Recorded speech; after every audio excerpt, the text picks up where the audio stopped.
বুকে হাত দিয়ে বলুন, আব্বাস সিদ্দিকীকে আজকে মনে পড়ছে না পড়ে নেই? আজকে বলুন। আমি বলেছিলাম চেয়ারের একটা পায়া দরকার, মনে পড়ছে? বলেছিলাম মনে পড়ছে? আজকে বলুন, টোটাল ভারতবর্ষে যদি বা বাংলা থেকে যদি 2-5টা নওশাদ সিদ্দিকীর মতো যদি সেন্টারে পাঠানো যেত, তাহলে বিল করার সাথে সাথে চেয়ার ছুঁড়ে মারত। ওখান থেকে সংবিধানের বিরুদ্ধে কথা বলছিস, কিন্তু আজ আমরা লোভে পড়ে গেলাম বা জালিমদের লুটাতে আমরা হেরে গেলাম। কিন্তু মনে রাখবেন, এই লড়াই অনেক দিনকারের।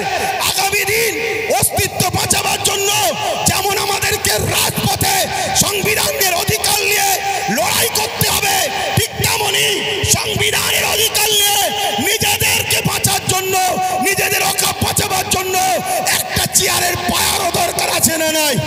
জোরে বলে আছে না নাই? এই গত দুদিন আগে পার্লামেন্টে আমার পশ্চিম বাংলার বিধানসভায় ওয়াকফ নিয়ে আলোচনা হচ্ছিল।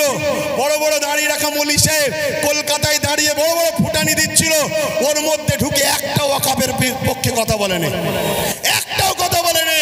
আমি আপনাকে রিপোর্ট বলে যাচ্ছি, কেন? ও যদি কথা বলে পরের বারে টিকিট পাবে না, পরের বারে টিকিট পাবে না।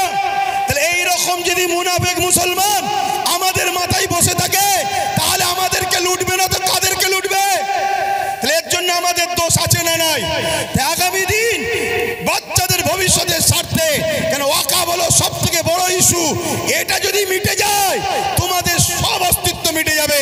ওয়াকফ যখন থাকবে না, তুমি ভারতের স্বাধীনতার আগে দেশ ছিলে, প্রমাণ দেখাতে পারবে না। আরে তোমার মসজিদে থাকার পরও প্রমাণ দেখাতে পারছো না, তারপরে মনে রাখবে তখন তোমাকে বলবে যদিও থাকে থাক, ভোটটা দিতে পারবে না।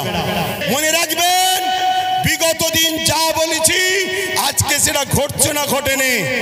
আজকে যেটা বলছি, যদি ঘুমিয়ে থাকো, অগ্রাহ্য করো, তাহলে আগামী দিন কিন্তু কোনো ঘটবে, তখন কিন্তু আব্বাস সিদ্দিকী আর বলার জন্য থাকবে না। এটা বলে দিয়ে গেলাম।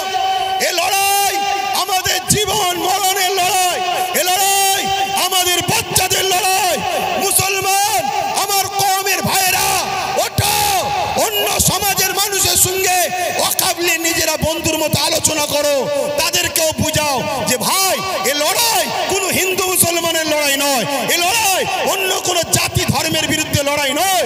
এটা কেন্দ্র সরকার বিভাজন লাগাতে চাইছে।